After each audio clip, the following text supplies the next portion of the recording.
Hmm? Ah! You're listening to the Run for Your Lives podcast.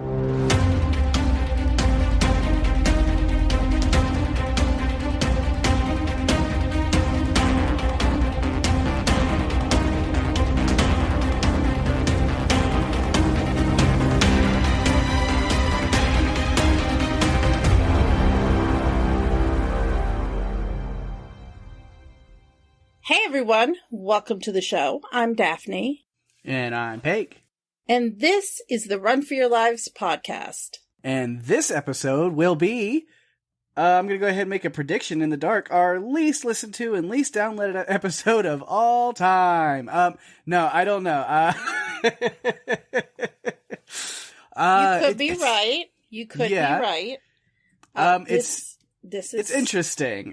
Before we get into it a little more, I was in my notes, which we're doing everything different with this one because it is just out of the ordinary. People are like, what is it? Well, look at the title of the podcast episode. You should know. But just kidding. Yeah, this is going to be the one that's like, I get it. If you want to run away from this episode and then come back, I promise I won't be as divisive with the things that I say or other things, but this one's going to be very like personal opinions, and it's going to be very open to interpretation. I'm just going to like lay things out because that's what this movie does for you. So with that said, it's going to be an interesting one. So, if you liked it or not, maybe stick around just to see some interesting conversation. I actually do expect this one to be fun. I expect it to be interesting for sure.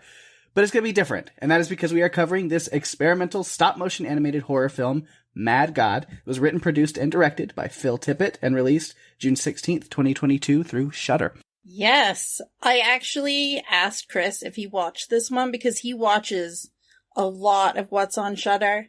He'll tell me if it's good or not, or if sometimes if it's a movie that would fit what we talk about on this podcast. He hadn't even heard of this one. Yeah. The only reason I heard of this one was watching the Dead Meat Horror Awards for last year, and it got a lot of nods from James there through a lot of different things, specifically because of the stop motion animation and creativity of that. So it caught my eye. I had never heard of it before then, hadn't seen it, so I brought it to you and was like, I'm curious about this movie. I know nothing about it, but what better way to force myself to watch it that I'm curious about it than to podcast about it? Exactly. So I'm dragging you along for the ride. Oh, yes. It's kind of funny because this movie is not one I'd ever heard of. And when I first looked at it after we decided to do it, the first thing that stuck out to me is that there's not one single line of dialogue. Mm-hmm. And I was kind of like blown away at that, thinking, how are we going to get to know these characters or the character if there's no dialogue and we're not getting to see them interact with anyone? How are we possibly going to cover this movie? Yeah. And yet we're going to try. To be honest, I have to tell you, I thought I was watching an extended Tool video. Because it just reminded me of some of the concepts that they've had in some of their music videos. So it's like, yeah, this is like something Tool would do. Yeah, very much so. And of course, I mentioned, writer, producer, director, who has also kind of become a meme over years and years. He's the Jurassic Park credited as dinosaur supervisor. He had one job and he did a terrible job at it. Did you see how they got out? No. That's where I know the name Phil Tippett's from, is credited in Jurassic Park dinosaur supervisor. Because, like I said, it's become like a meme and a running joke. It's just like, you had one job, Phil. Couldn't keep it under control. It makes me laugh because I remember when I first started playing Jurassic World game, you said to me, don't ever get raptors because they always escape. And I didn't really listen to you. I just did it anyway, and they escaped and ran amok. So it's like, okay. So Phil Tippett is as incompetent at wrangling the dinosaurs as my people on my game. Okay, right. That makes sense. Yes. But yeah, it's cool. I'm sure you'll talk about it in the production. But yeah, this is a project 30 years in the making from Phil Tippett. It's kind of a passion project that, I mean, he was working on this at the same time he was working on Jurassic Park. You know, so it's... Yeah. He kind of put it aside because of Jurassic Park, because he thought that with all the advancements that were made and the CGI and effects, he felt that maybe stop motion animation was a thing of the past. So he kind of put it aside and didn't revisit it until, I think, 20 years later. Yeah. Yeah. I've got some notes about that we can talk about once we get to the behind the scenes stuff. Yeah, for sure. But until then, I know you'll have a couple little production notes and stuff. I'll hit us with the synopsis, and then we'll get into our usual coverage. Of course, again, like I said, we're going to just do things very differently. I know we usually break down by characters and kind of story arcs, but this whole thing is very... I mean, it is an art film. Mm-hmm. As far as there's several different ways that it can be interpreted and taken. I have my thoughts, which can be very divisive, but I'm going to talk about them anyway.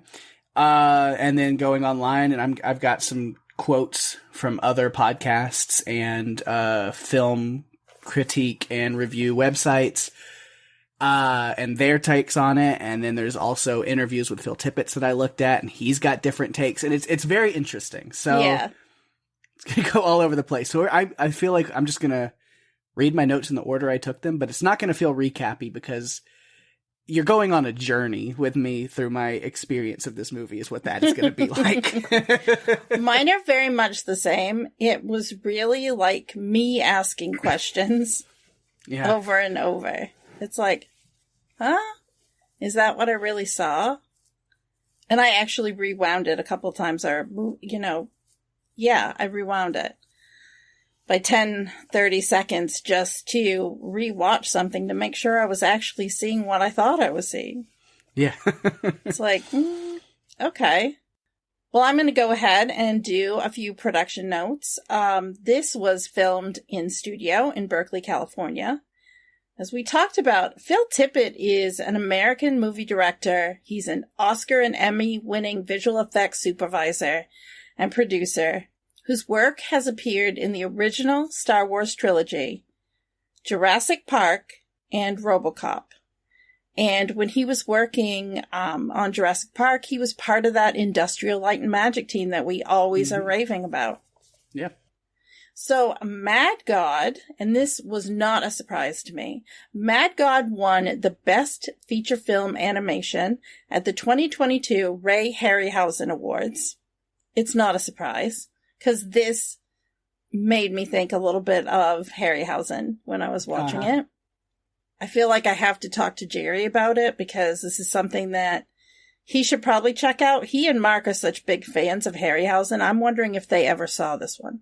Yeah. So I'm going to have to ask him. The tagline is, "A journey beyond your wildest nightmares." And I think that sums it up pretty nicely. Mm-hmm. The budget was only $150,000, and it grossed $325,000 at the limited box office release that it did have. Was 83 minutes long. Pake, bring us a synopsis. All right. And it's kind of a teasy synopsis that might not be completely true, but it's what they set you up with. Mm-hmm. The assassin travels through a nightmare underworld of tortured souls, ruined cities, and wretched monstrosities forged from the primordial horrors of the unconscious mind of Phil Tippett, the world's preeminent stop-motion animator. Yeah. Yeah, these things did come from his brain. And I would love to get him on this podcast to talk to him about this one. Oh, yeah. I have a note about that where I'm just like, I would love to know what the actual, like, I have some notes about some things, but like really about certain scenes and certain visuals and certain metaphors, what he's really trying to do. Because some of them I like thought I figured out, and then I was just adding my own kind of personal opinions and ideals and past traumas into it, and it was kind of so it's interesting for sure. Yeah, it's incredibly complex, And yeah, when I started watching it, I got about 10 minutes in and I legitimately said, what the fuck am I watching? But I settled in for the long ride to see what it was going to be about. Yeah. I very much, it's similar, but I don't know. We might differ on this. I really have your opinion. We didn't talk much about it before recording, so I don't know how you actually feel about it as a movie in whole, in general. I had a very, it's weird because it's a dichotomy. Like, two things are true at the same time. It's very weird, and it's like, there's so many points where I was like, what the fuck is this? I'm lost. I have no idea what any of this means. But also, I am so engaged and so into it, and I'm loving every second of it. It was very interesting. Like, I could not take my eyes away, and I was just like, this is incredible. And a lot of it is just the visuals and the sets and the pieces that were built, because it's all like this stop motion. So everything is these miniatures and these sets and all of these like pieces where everything is like these little details. And then there's like live action actors mixed in certain pieces, and it flows so well. And the character designs on some of these things, like the creatures are very weird, but some of these other like characters that we meet in this movie, just the design is so cool that I was just like enamored and enraptured the entire time. Like, I was fully invested the entire runtime. I think because it's so different from anything we have ever covered, it's more different than anything I've ever seen, except for like a Tool video. Like I said, it's very reminiscent of what Tool the band has done in their videos. Yeah. I'm not really 100% sure about how I feel about it, but I do know that there were some things that I did appreciate so much, like the detail that went into every single piece of this movie. No detail was too small to be, disregarded. It was terrifying looking at some of the things, because what I took away from it is life is there and then it's gone. And how quickly things just moved in this world where if you were bigger, you took out the people or creatures that were smaller. Yeah. And I had a hard time with that. Like, that was really difficult. Because it was ongoing. It wasn't something that just was in it for 10 minutes. It was throughout the whole film. It was deconstruction of the week to me. And that was really hard for me to watch, because I don't like to see anyone or any creature marginalized or looking like their life doesn't matter. And I thought he pulled off showing that, especially with what I call the coconut. I didn't know what to call them. They kind of look like zombies, but they also look like they were made out of like a coconut husk. Or like,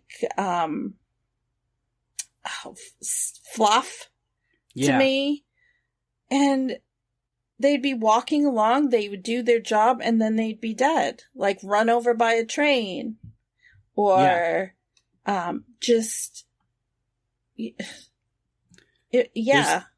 There's a lot of religious undertones, which is what I took from it, because coming from my background, because I don't get very personal or talk about those kind of things on here too much. I mean, like, I do open up, and my personal life hopefully go onto this podcast, but I've never really go listen to me and Rima on Strange Indeed talk about Midnight Mass, and you'll get a lot more of that from me. And but on this podcast, it really hasn't brought out a lot of my religious and spiritual journey and background, so I was like, if there's an episode to talk about it, it's this one. And that's where I come from, is a very raised, in the South. So yeah, it's very non-denominational, but Christian background, evangelical Christianity.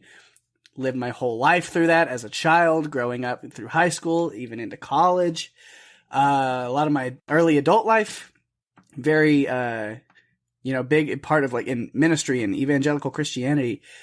And then in the past, 6 years or so, my life has taken a big change and a lot of differences. Yeah. And so now I kind of wear this badge in this, term of ex-evangelical, deconstructed into fully deconverted former Christian who no longer holds any ties to the religion whatsoever, and is honestly, I respect people who are Christians and believers as long as they're not, trying to dictate and hurt other people's lives through their beliefs.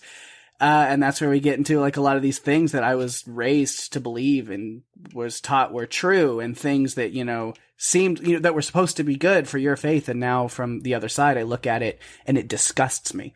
And so I saw a lot of that in this movie. There is a lot of religious meaning. Mad God. You can look at it from that, and there's some stuff I'll definitely talk about that there's like religious and biblical allegories and things that are in this movie. But it kind of, you can look at it that way, which I did. And then I think the other main way that people can look at this movie, which it sounds like more what you did, Daphne, is it's very anti-capitalist, like the dangers of putting the rich and the elite and the powerful and money above human beings. And that's what we see in a lot of those scenes too. So you get like the screen, like the overlord, the one watching them is this baby, this babbling baby, petulant child who at its whims is just, doesn't care about the little ones. I see that as God. And, and then you see it as more, and I think it can go either way, as corporations and things that are like, work to the bone, and then when you drop dead, we'll pick you up, throw you in the fire, and we'll get somebody else to replace you. It's very, and I think on equal level that those things can be seen in this movie for sure. They can, and it's frustrating. It's sad. I had a lot of emotion, and it ran the gamut from being disgusted and pissed off to to understanding a little bit about, where Tippett was coming from, like trying to figure that out. I rewound it just so that, I would go back and rewatch something to see. And, there was one part with the alchemist with his little happy place where he feeds the mealworms, and it looks so lovely. And it's one of the at the beginning was one of the brighter parts. Yeah. And then it becomes terrible. And it's just an experiment. It's so sad to see that, because it reminds me a lot of some of what's happening in our country today with people trying to dictate everything in a person's life and take away health care for people who need it just because they don't identify with the gender they feel they should be identifying with. Yeah. And that touched me because I just, I started getting frustrated. It's like, no, this is so wrong to look at it this way. But this is what I'm watching, and this is how it connected to how I felt about it is. Yeah. Too close to home at points. Yeah. There's so many like little things, whether it's war, whether it's, like I said, like this, corporate kind of mindset. There's, but even humanity, I think if you want to look at this movie in a very bleak, hopeless version of it, it's also there where it's just about humanity in itself. Mm-hmm. When left to its own devices, the stronger, the bigger take advantage of and eat the weak. Mm-hmm. And others, even our assassin, who's not really the hero of the movie, just another pawn, the entire existence of this assassin is to be sent down by this last man in order to plant these bombs, because all it is like, I think the last man is another version of God. In this, where he looks at his, creation, or he looks at the world that exists and goes, they're fucking useless. They're not worth it. I've done what I can, and they're not going to take care of each other. They're going, it's dog eat dog. So I'm going to send what I've got down here, these like drones, blow it up, start over. And so you even get to like, that's kind of, I think people get really caught up, and I know we're jumping all over the place, but that's fine. We said that this was going to be different than our other episodes, so like I haven't even looked at my notes yet. I'm just off the top of my head, but it's very complex. But I'm honestly obsessed with talking about this. I'm excited to do it. Kind of that ending, because I think that's the part that confuses the most people. It confused me the most while watching it, and then I had to go and look things up online and kind of rewatch it and look at things from different angles. And I think so what we see at the end is you're taking this, even though it's very creepy and gross, it is a new life, this like baby, it's a worm creature thing, but you're taking this like innocent new life, this like baby, and mashing it into a pulp and creating, you kill what's innocent. But either way, you're taking this and they're starting like a whole new universe. It's a big bang. It's this, and then you see in an instant all of time of this new world go, where it's, the life begins and then civilizations are built and unrest happens and they destroy each other and they all fall apart, and it's back to the same thing where it all falls apart. And it's kind of like, it doesn't matter how many universes and how many worlds they build, in the end, it's all futile because they're going to destroy themselves in the end. Yeah, exactly. I think too, as you were saying earlier, sometimes when people have too much power, they destroy the good. And I think whether you liked, this baby was like a larvae, basically, that was dug out of this assassin. Mm-hmm. Was it adorable? No. It's a larva, but it's a life. And to me, it also, watching it ground down and turned into gold, basically gold dust. Mm-hmm.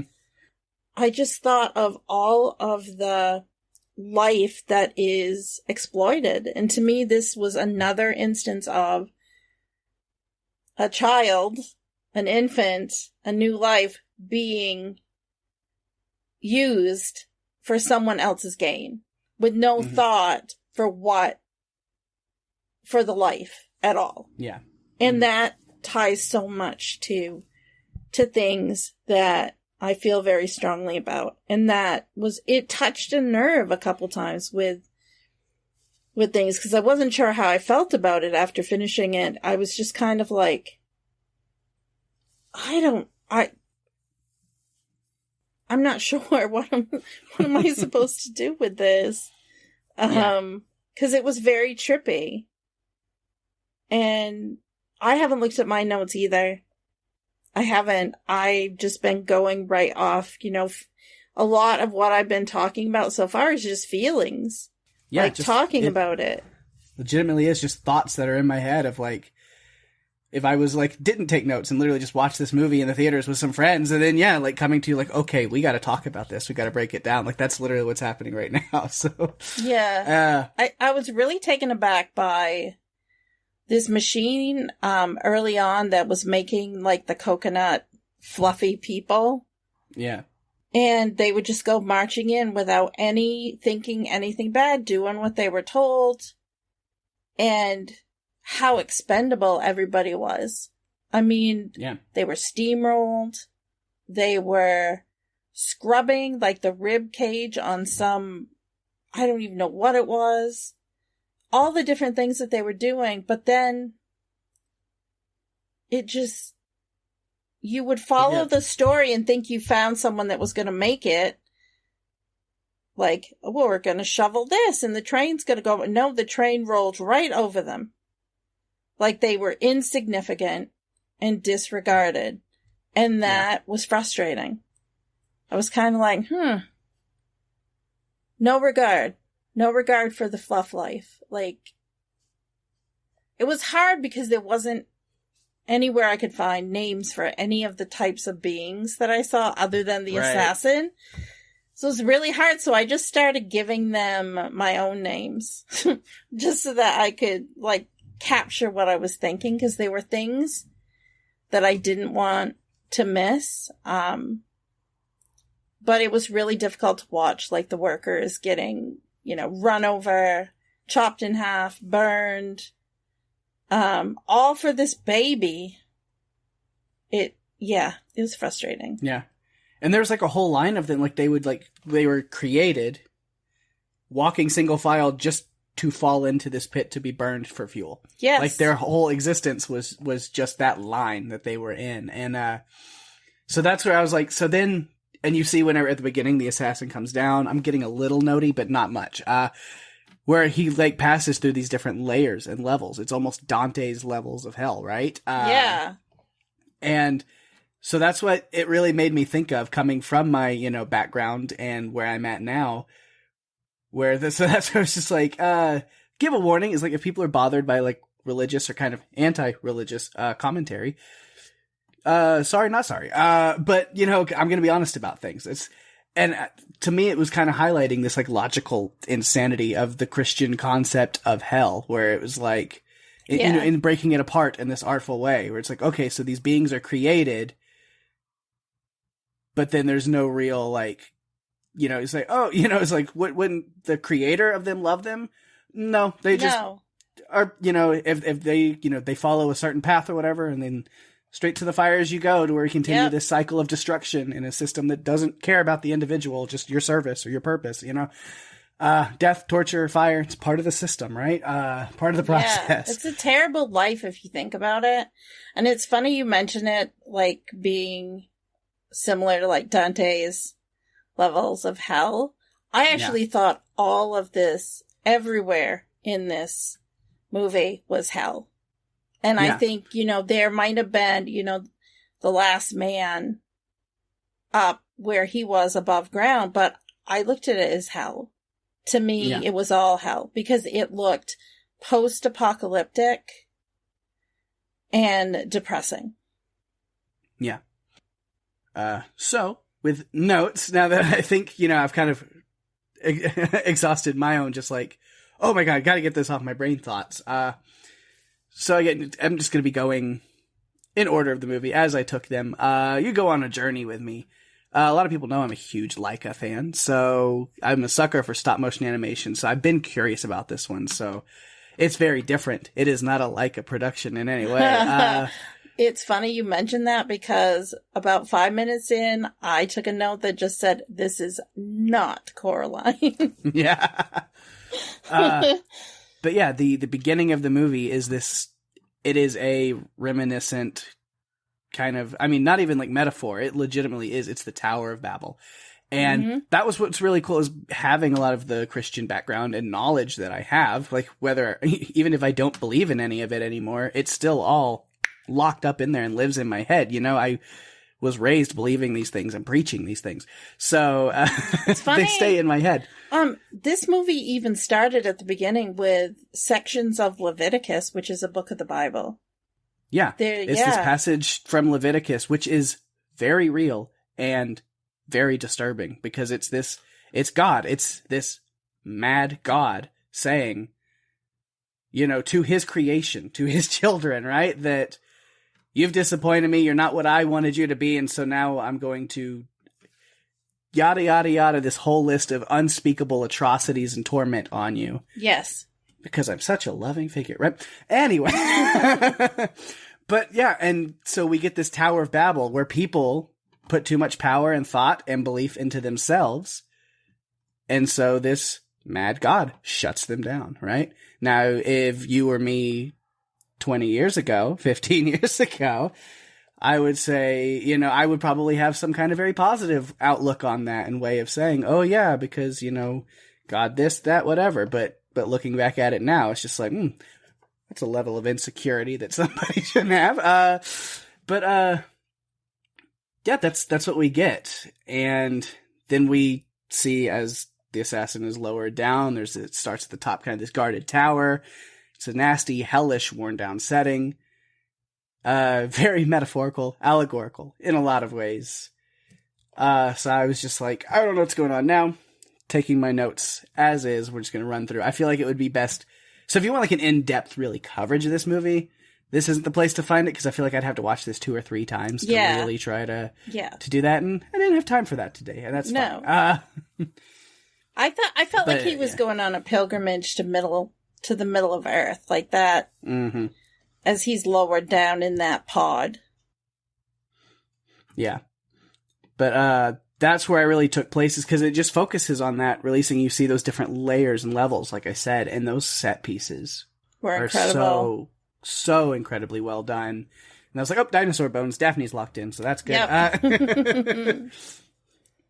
Yeah. But yeah, he lowers deeper and deeper into this cavernous world. There's all these unique things, like dystopian type world up top, and then you have all the typical burials, cavern of statues and idols, which we see a lot of different things. There's like Lady Justice was in there, along with a bunch of different like religious statues and things, and also just like the Piggly Wiggly, like like other things. Like there's all these things, like they're like religious images, but also like government images, but then also capitalistic images. Yeah. Like they were all mixed into this place, which was really interesting. I think he put this together.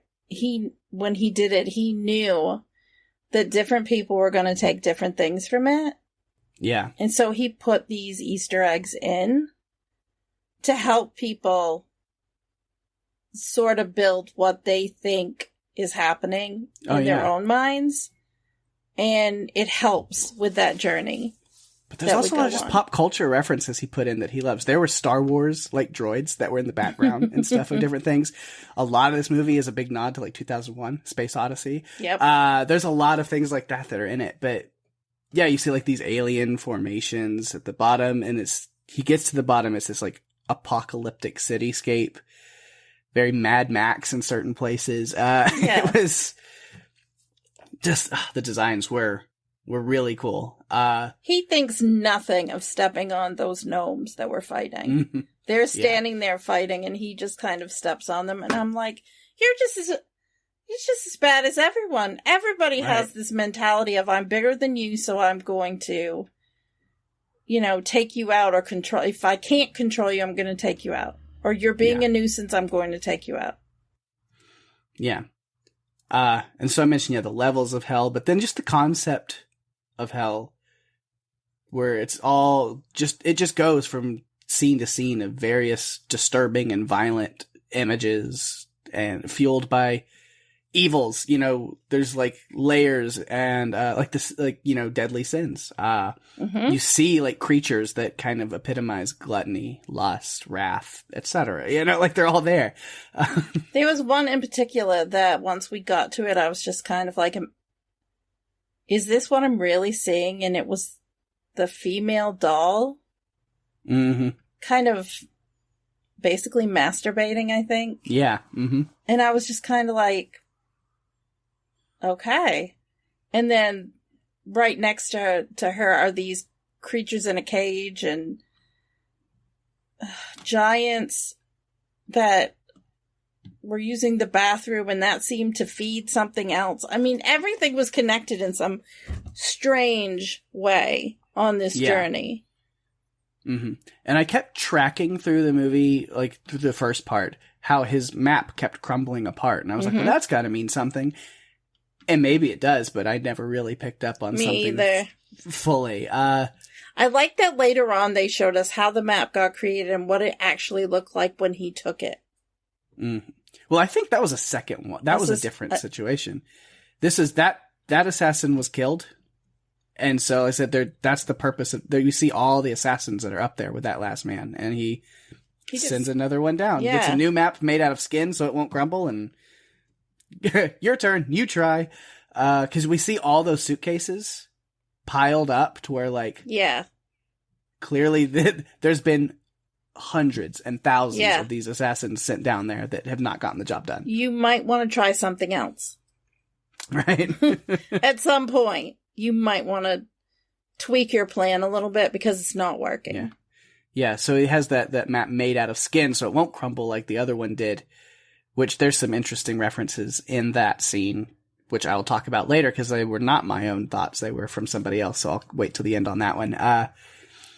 But yeah, it was at this point in the film I had my lunch delivered to me, and I was trying to eat while watching, as I usually do. I usually will eat lunch while watching my movie and taking notes, and usually I'm pretty unbothered by gore and things while eating. That's fine. But, maybe the scene of these guys getting electrocuted, causing them to uncontrollably shit into a big funnel that's being poured into the mouth of some disgusting creature below, was a step too far to be paired with a saucy Jersey Mike sandwich. So I took a break for an episode of The Office at this point and would return to my regularly scheduled Mad God notes momentarily after my meal. So after that, I got back to the action. It was the Halloween episode of The Office where Gabe is showing his disturbing, unsettling horror movie to the rest of the office. So that was a fun coincidence. Anyway, back to Mad God. Gabe, it's too bad. Gabe should have showed this movie. I know. He would love it. The character, if anybody knows The Office, I'm a huge Office nerd.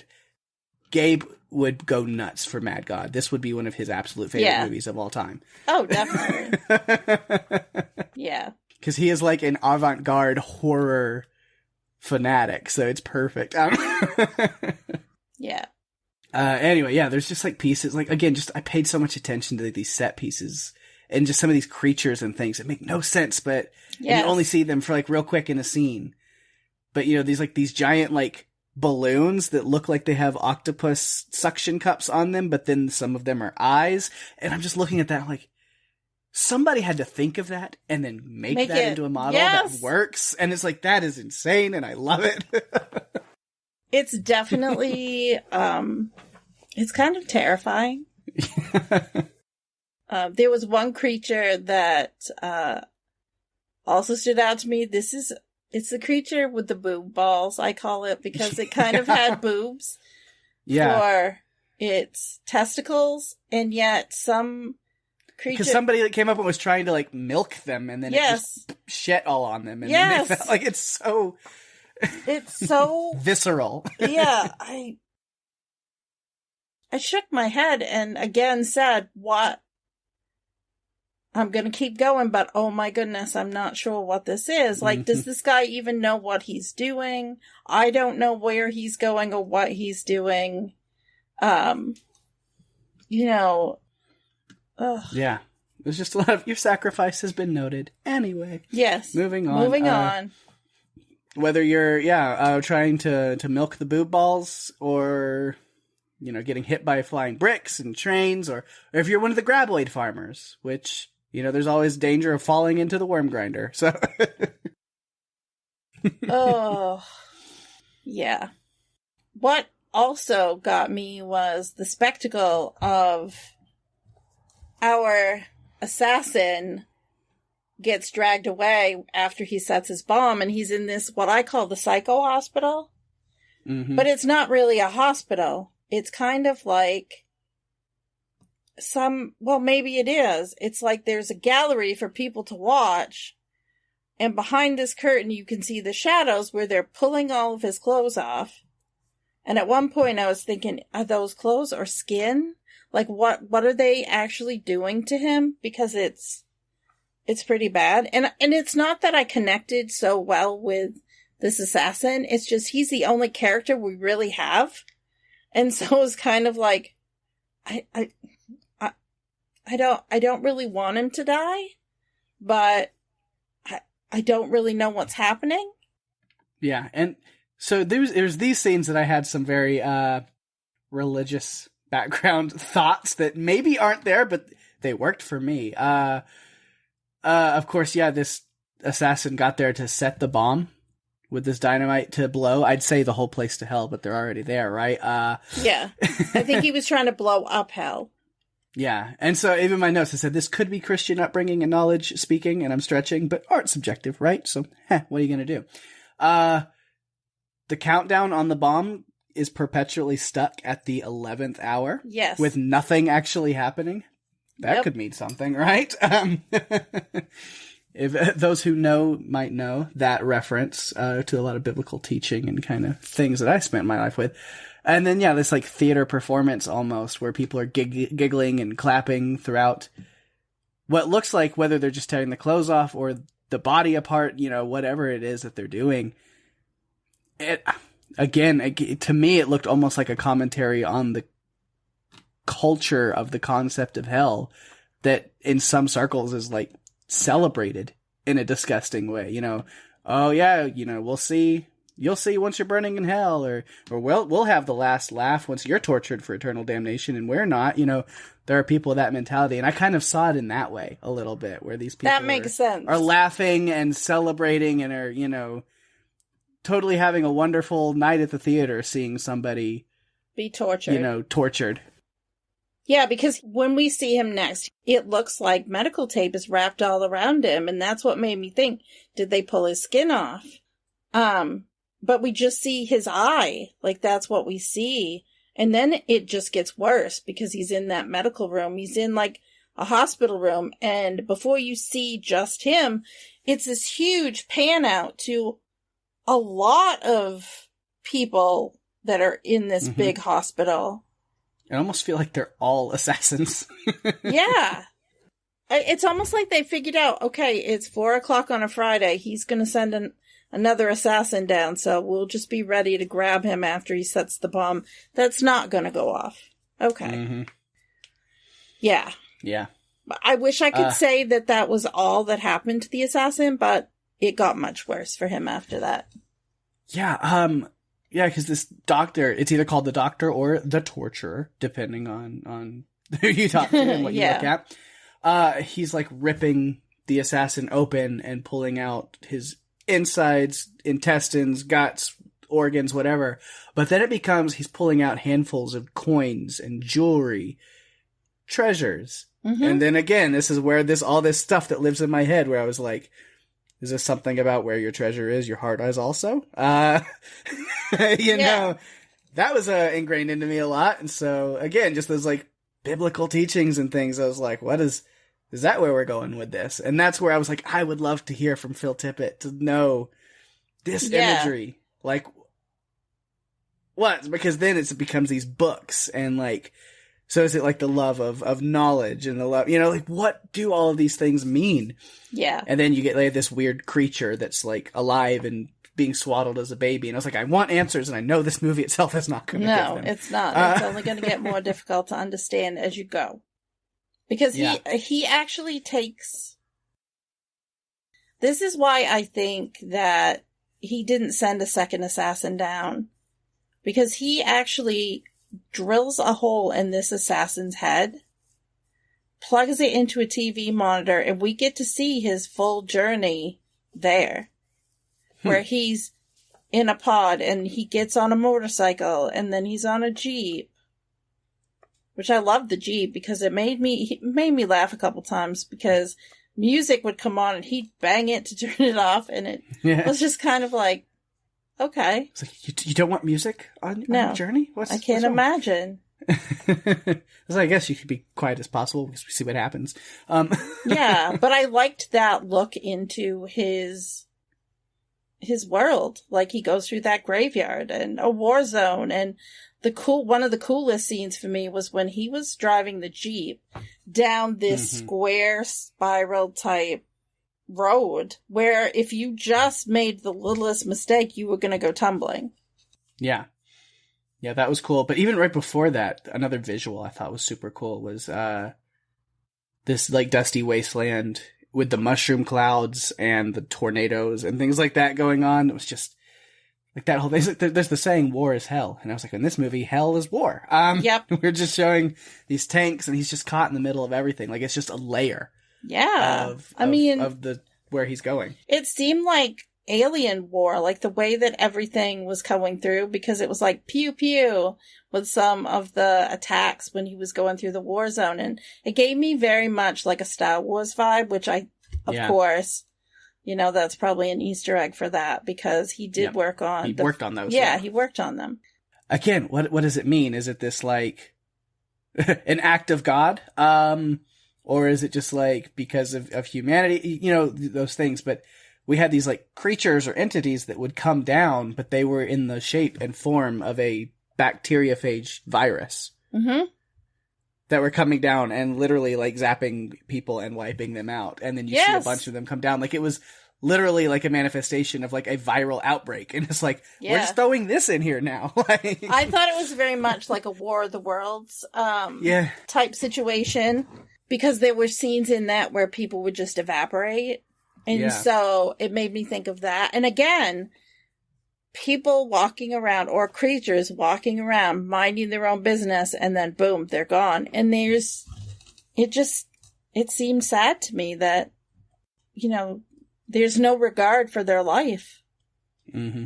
You know, I was frustrating. Yeah. I think my favorite character design, I'll talk about a little bit. I've got some, we have the baby pulled out and the nurse walks down this corridor and it looks like she's trying to enter Jabba's palace. But then this character comes out, this like plague doctor, that I am obsessed with. It is so cool because again, it's just this huge, long beaked like plague doctor mask. Yes. Long, spindly fingers, this veil of bones and black ribbons that are flowing, and it's just like... I thought his hat was very much like a baby mobile, like that you would see above a baby's crib. And so I was just like, okay, so he's carrying the baby, because I called it the baby, because that's what, but the hat, you don't notice the bones quite as intense until he gets to deliver the baby. When you first meet him, it all seems kind of darkly ethereal to me. And then I'm like, oh, but that's like a mobile. That's kind of cool for the baby. And he takes the baby, and the nurse goes and lays down in what looks like a barn, and just you see a single tear come down her cheek, because it's like she knows what's going on, but she can't do anything about it. This is hell, and this is her role, and she has to keep playing it. She doesn't get a choice. She felt helpless. But that design was so cool. I said, like the ribbons that just float on their own around. Man, so cool. And then like the whole like him making his way to the alchemist, where those like black blocks are sliding aside to form a path and then closing back behind him. I'm like, this is just awesome. Like as I'm watching it, like that's where I was like really in. I was like, do I have any idea what the fuck is going on? No. But am I fully enthralled in these visuals? 100%. The visuals were so great. They were so good. Yeah, because even when he gets to the alchemist, there's like these red-eyed bull gargoyles that are just sitting there watching him. I was like, those are so cool. Like Tippett really likes to have like a hand holding an eye, or a single eye on a creature, or eyes. Eyes are a really big thing for him, I think. So maybe it was more Coraline than we thought. Eyes are on you for sure. I guess all the eyes from the world of the other mother are here. Yeah, and that's where, with the alchemist was where I was probably the most confused. I was confused, but I was engaged. That's where I got really with like engaged. The visuals. Yeah. Is he has these giant brutish poop smiths that have these like metal contraptions on their head that he's electrocuting them to keep them from fighting, but even then, like, he can't keep them from fighting the other one. Like, they, like, calm down, he walks away, and they start shoveling shit again, and then one of them, like, more shit falls, and he gets frustrated and pokes the other's eye out. Like... Yeah. Yeah, it's not working, whatever he's doing. And he himself, the alchemist, looks like some sort of mutated person that's been exposed to radiation. At least that's what I looked like. Yeah. And it just seems to, like, take glee in death and destruction. Because then we see, these little, like, octopus-adjacent creatures with their brightly colored UV, enclosure, and they look like ringed octopuses a little bit, but then, they were a little more bipedal. But, they're sucking down these mealworms with glee, and there's some toe-tapping music going on, and they're so happy. And then the younger one, or the smaller one, is just sacrificed as a meal for this, like, trapdoor ringed spider thing. And the older one just runs away and abandons it, and then gives us its best Mr. Bill impression, and that was the only time that I understood any dialogue whatsoever, like any sounds. I was like, oh, he just said, oh no. Yep. Yeah. And then that's where I was like, it's gone off the rails for me, and I had to go back and relook at things, but I was loving watching it, because we get like the baby ground into that paste, melted down into a block of metal, ground into this like glittery gold powder, which they create a Big Bang and a new universe. Yeah. And it just becomes this like trippy visual, like I said, life, civilization, unrest, destruction, death, and eternity, all in seconds. Like never time gone by in an instant. Yeah. Never ending cycle. And I'm watching that going like, this is wild, and I know that one day in the future I'm planning on getting really high and rewatching this movie. Uninterrupted. Just see how it goes. Peg, I think we should have this on tap at the meetup in October. Because I'm really interested. There are a few people in particular that I am really intrigued about what they would think if maybe they had a little bit to drink or to smoke. Yeah. Maybe. Be interesting. Yeah. Yeah. But yeah, so that's literally all the notes I had on it for myself. I said I did pull some other reviewers' thoughts and stuff that I thought were. I read a bunch. I think there was 2 that I really went with that I decided to kind of copy and paste a lot of their stuff from. But so I can get to those unless you've got some more thoughts. No, I have all of my other notes that I do for behind the scenes. So you go ahead. Yeah. All right. So the 2 kind of articles or writings that like really I thought were interesting. The first one is from Film Colossus, which I guess they have their own podcast as well. But I'm just I copy and pasted some quotes and stuff from their like review because it was really long. I mean, it was like 5 or 6 pages, and I was like, let me just find like a couple little things that I really enjoyed. So from Film Colossus, on the surface, Mad God is a what if that imagines a world in which God has punished human arrogance. This is why the opening cites both the story of the Tower of Babel and Leviticus 26. We see this bleak and awful world that isn't simply abandoned by God, but actively punished. The end result is a miserable existence for pretty much every living thing, and there's no relief. No mechanism for forgiveness. In fact, the movie posits that, given an opportunity to forge a whole new world, humans would once again lead themselves into the folly of self-destruction. The journey the suited-up assassin goes on is ultimately about destruction, planting a bomb that will end a world. At that point, an end is the only form of relief. As told in Leviticus 26, people have angered God, and the movie is essentially showing us a world stricken by God. But mad doesn't have to mean angry.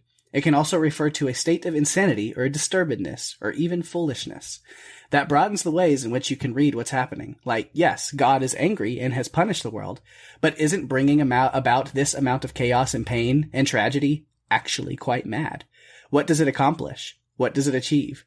What's the point of being the most powerful being in the universe, the creator of the universe, if this is how you're going to use your power? Oh my goodness. That's pretty spot on. I think it's interesting. So I really like that one a lot. I like reading other people's takes because I knew what I thought about it. Yeah. And I really was curious about other people, like what they were thinking. And I did my prep tonight before you. And so I messaged you at one point and said, hey, did you do your prep yet? And you said no. And I was thinking, oh boy, I am really interested because we purposely don't talk about it. And I wasn't going to talk about it. All I think I said was, it's going to be really interesting. And that's where I left it. Mm-hmm. Yeah. The other one that I pulled that I liked the most was from a website called High on Films. And they said, the assassin traverses 8 levels of the netherworld before getting captured in the 9th level, hearkening back to this archetypal representation of hell as was established by Dante. The map that the assassin uses in his journey was created by 3 witches, which is possibly a reference to the 3 witches of Macbeth, who prophesied Macbeth's ascent to the throne of Scotland, thereby sealing his violent and eventual tragic fate. In a similar fashion, the map, which is to be the guide of the assassin and all those who are made to venture into the netherworld in the film, is what leads them through the monstrous worlds before causing their gruesome death. And then the second part of what I liked, they said a little later, says, what we see in Mad God is a world abandoned by God, which they're, going with the other one that I read as well. Replete with the horrors promised by him. So it might not even be that it is a post-apocalyptic world, but that it is really in a world that has been lacking any creation of God to begin with. A world that has grown out of hell itself. This seeps into the film's larger distrust in God's powers, which allows the existence of the grotesque creatures and hell itself. The last man, who is seen as God, doesn't occupy some ethereal realm, but watches over what appears to be a bleak and wintry labor camp. Ooh. Just so much to unpack there. Yeah. I think, in those thoughts. Yeah. And so to sum up those kind of things I read, I was like, so in a simplistic explanation, God abandons his creation, leaves it to be hell, and even through the sacrifice of a metaphorical child, the new worlds brought about are still a disappointment to this mad God, only to end up destroyed and left to hell themselves anyway. Mm-hmm. Yeah, I think that's pretty spot on. I mean, if you think about it. And it's continual.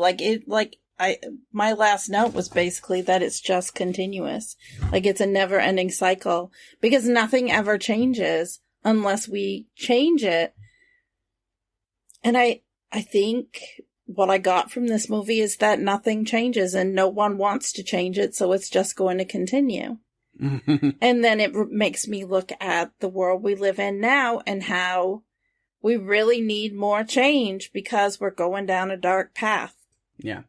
And I'm glad that you mentioned the drilling into the hole and watching the screen, because for some reason, I'd kind of overlooked. I remember seeing that.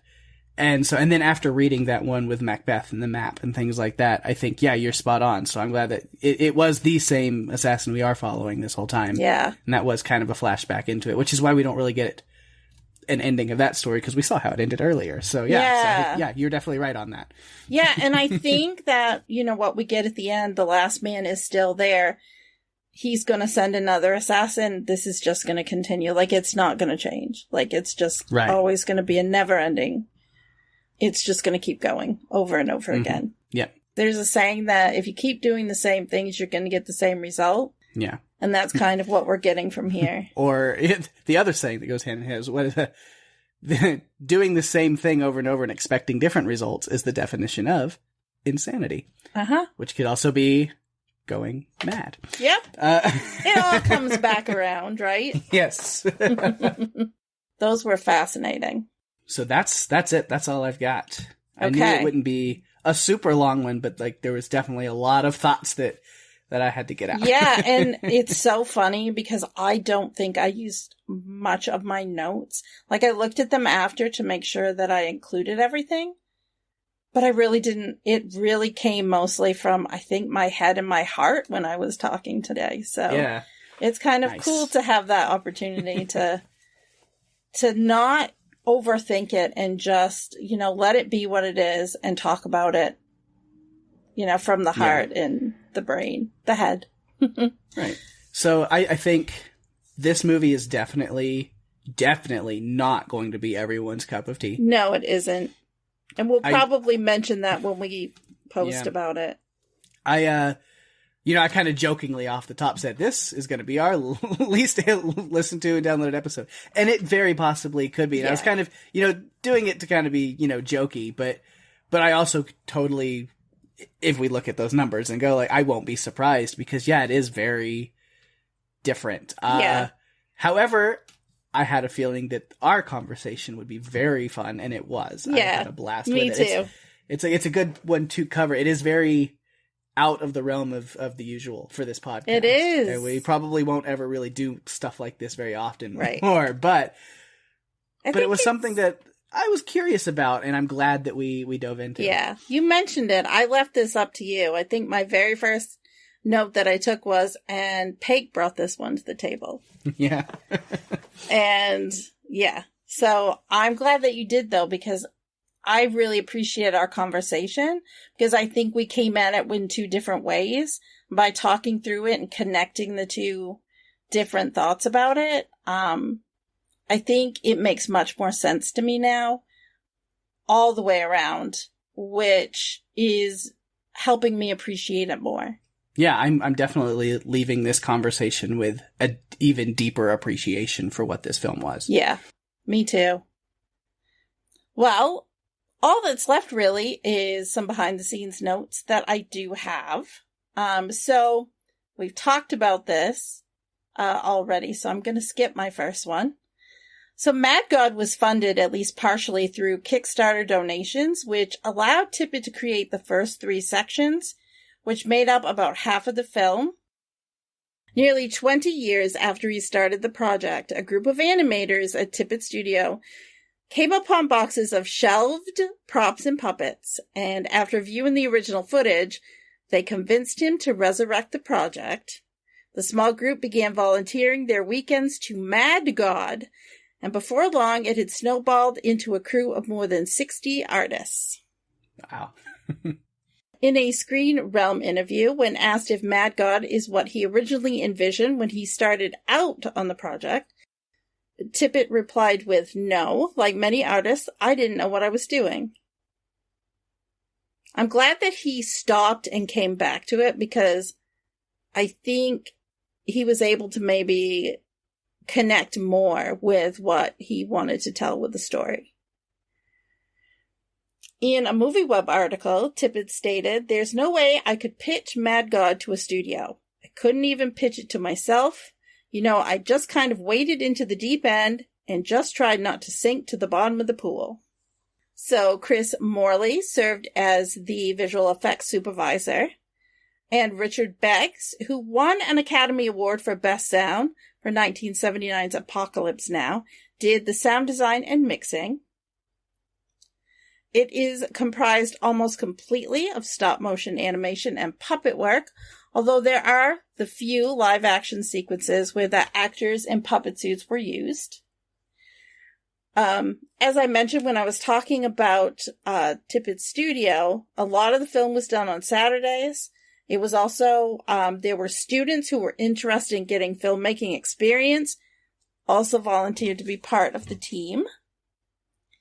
I found this to be really interesting. The scene with the mountain of dead soldiers was done by melting thousands of little army men together on a wire, and it took 6 people 3 years to complete. Wow. Crazy, right?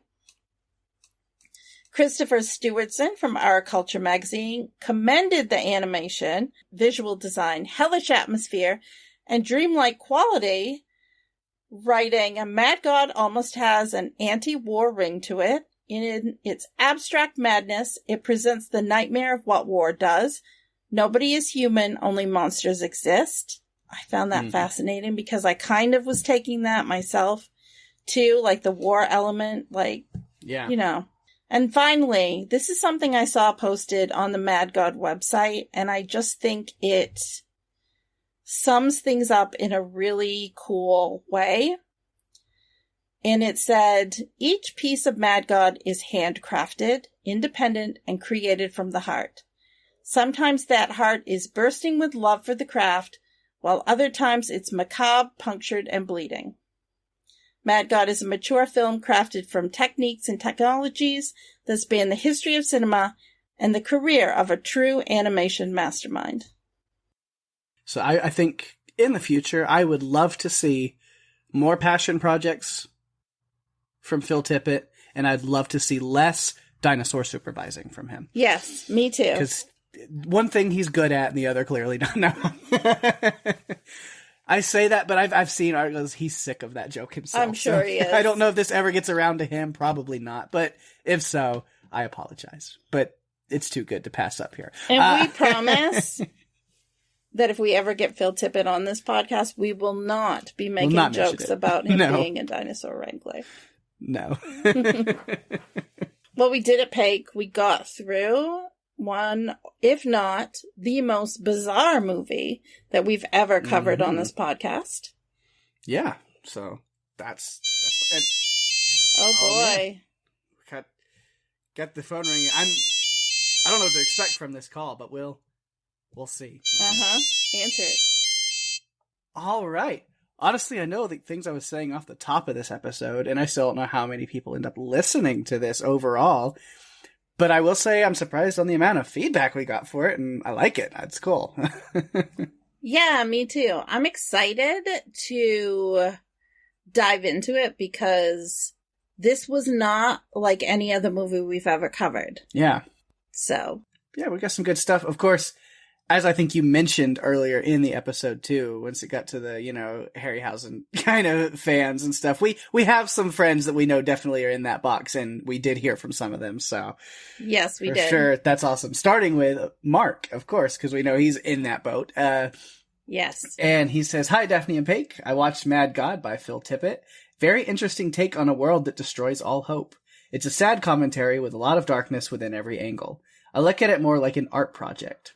I love the stop motion and can understand how it took so long for this to come together over the years. I look forward to what your thoughts are about the film. Plus, I'm sure that Daphne has some cool behind-the-scenes information to bring up within the podcast. Oh, and happy 30th anniversary to Jurassic Park. Ta-ta for now, Mark Kirkman. Yay!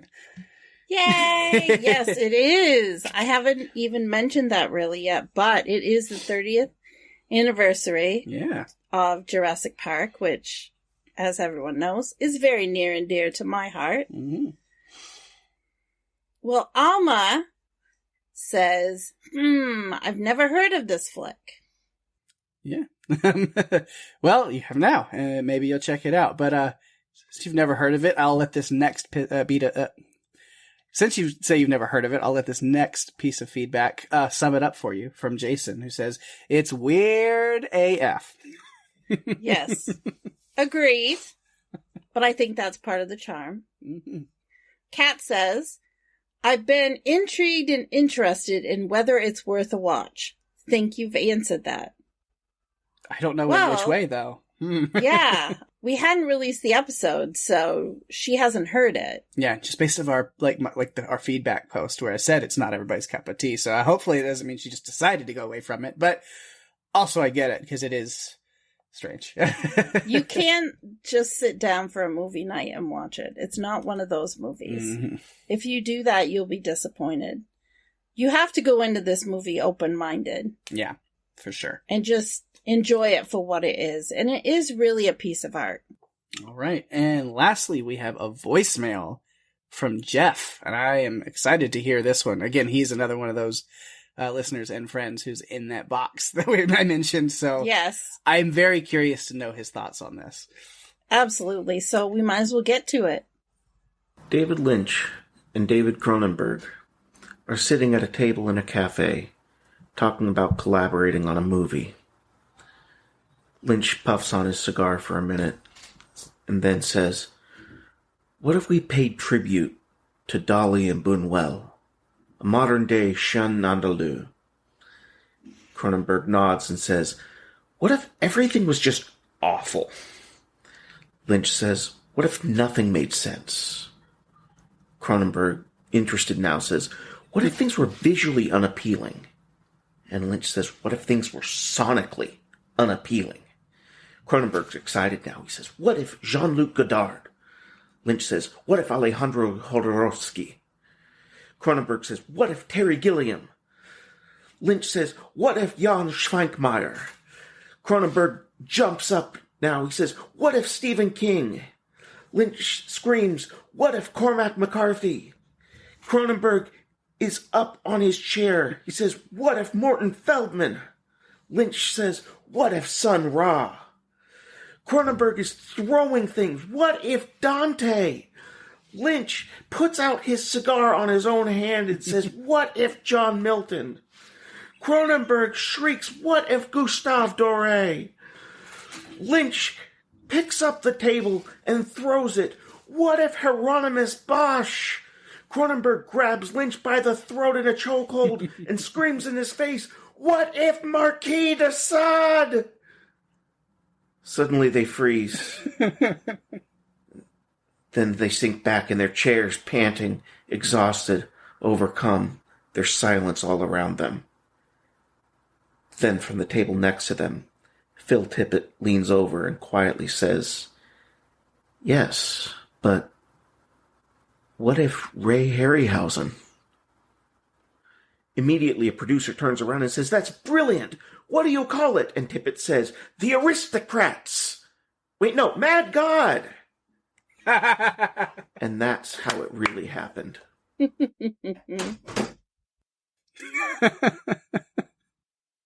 Oh, that was amazing. My God, Jeff.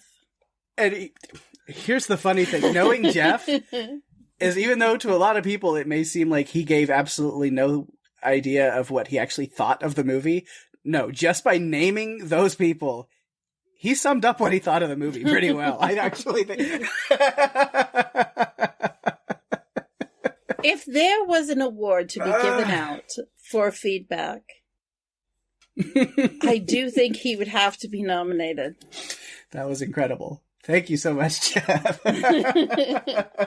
That is what I was hoping for. I really hoped that one of our friends would come through with something special. And they did. So, bravo and thank you for the feedback for Mad God. If you would like to submit feedback, now I know that Jeff has set the bar really high, but please don't feel that you have to live up to what Jeff sent in. We appreciate any and all feedback on Run for Your Lives.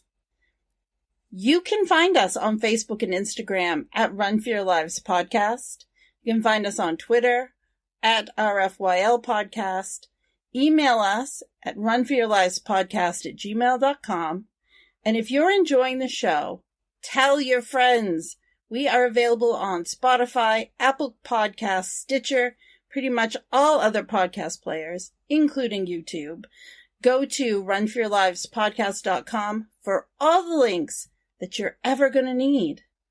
And give us a review on Apple Podcasts. That is the best way to get us out there. Share the love. Even more. We really appreciate it. We absolutely do. And speaking of sharing the love, of course, you know I got to give some shout outs to things going on in the podcast universe around us. My other podcast, Strange Indeed, much like this movie. Very strange indeed. But yeah, this week we wrapped our coverage of season 2 of Sweet Tooth. The finale is out now. You can go listen to our thoughts on the final episode of season 2. It was quite a ride. I love that show so much. Just all the feels, all the time. It's so good. And I'm ready for season 3 to come back. I'm ready for it. Let's go. Who knows when that'll be, but I'll be patiently waiting. Because we've still got plenty of other TV shows to watch until it comes back. Including, of course, what we're doing next week on Strange Indeed. Because we're jumping right into the new season of Black Mirror on Netflix. So, yeah, if you are a fan of Black Mirror, check out Strange Indeed. Give your feedback and thoughts, or at least just listen over there. Because, coming up this next week, we'll be recording our episode for the first episode of season 6. Jonah is awful, so that'll be a lot of fun. Oh my god. So I've watched the first episode so far. Man, I'm so glad it's an anthology, so I'll be able to binge through the whole thing. Yep, I've already done it.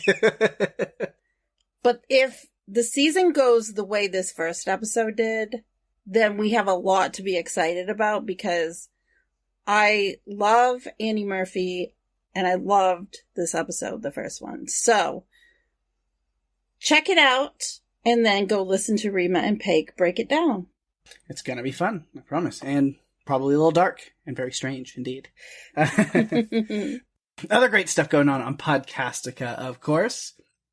What is From Cast? Alex and Lizzie over there talking about the MGM Plus show From. Still doing just awesomely. Is it a 10 episode season? So they're almost done themselves. The penultimate episode is out and they've covered that. And their coverage is up. Man, it's getting crazy. That show is just bonkers. I love it. So yeah, make sure to check out From and check out their coverage over there. And you can get, if you need any links or anything to any of these shows that I mentioned, podcastica.com. Always an easy place to go and get all those. Also, the cast of us is back to kind of its original Walking Dead roots, because Walking Dead Dead City is out now. So the first episode of that is up with Ben and Randy covering episode 1 there. Quite a dream team. That one's really fun to listen to. Definitely check that out. And then speaking of Ben, he's also got his Revisited podcast with Kristen, and season 6, episode 5 of Lost. So they are working through that last season. And yeah, so if you're a Lost fan, definitely go check that out. They're almost done recapping that entire show, or, recovering it. So they got something else coming. Again, I don't know if I'm allowed to say, so I won't, but it's going to be good. I know, I'm excited. Yeah. And then the last thing I'm going to shout out, of course, TV podcast industries. Derek and John over there, huge Marvel fans, like I am.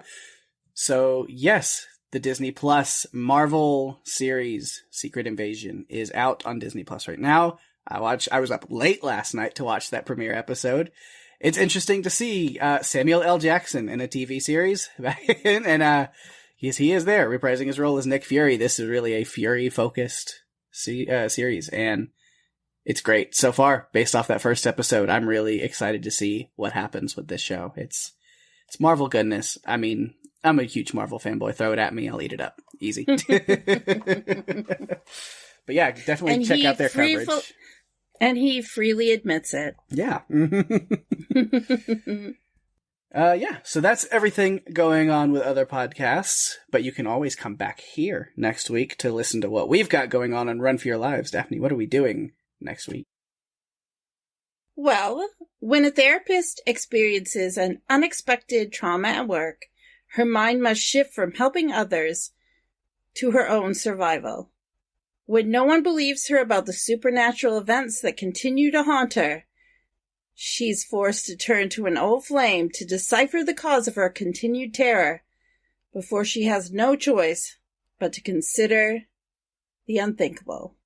We are covering the 2022 film Smile. It was written and directed by Parker Finn and based on his 2020 film short, Laura Hasn't Slept. Yeah, Smile. Quite a creepy, interesting one for sure. So a newer movie again. We like checking out some of the newer ones. We've got some more ideas coming up, but then we like to throw back to older stuff as well. We're all over the place here. You know how we be. But yeah. Yes, we do things our way, the Run for Your Lives way. Mm-hmm. And that means hopping around and doing whatever we want. Yeah. And we hope that you guys just enjoy being on this ride with us. Mm-hmm. So make sure to go check out Smile wherever that's available.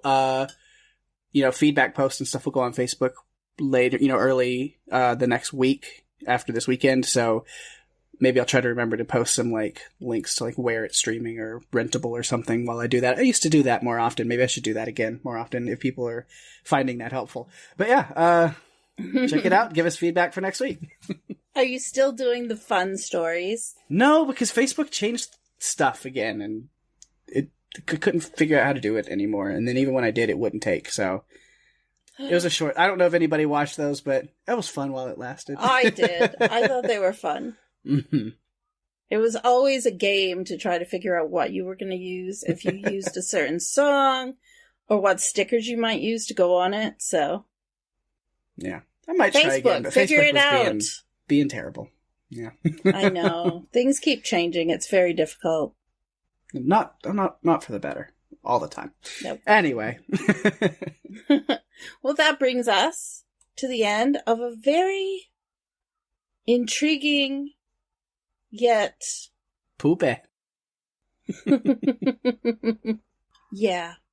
I think that captures it, Pake. Episode of Run for Your Lives. Thanks everyone for listening. I'm Daphne. And I'm Pake. And if you have to run, you better run for your lives. Bye-bye.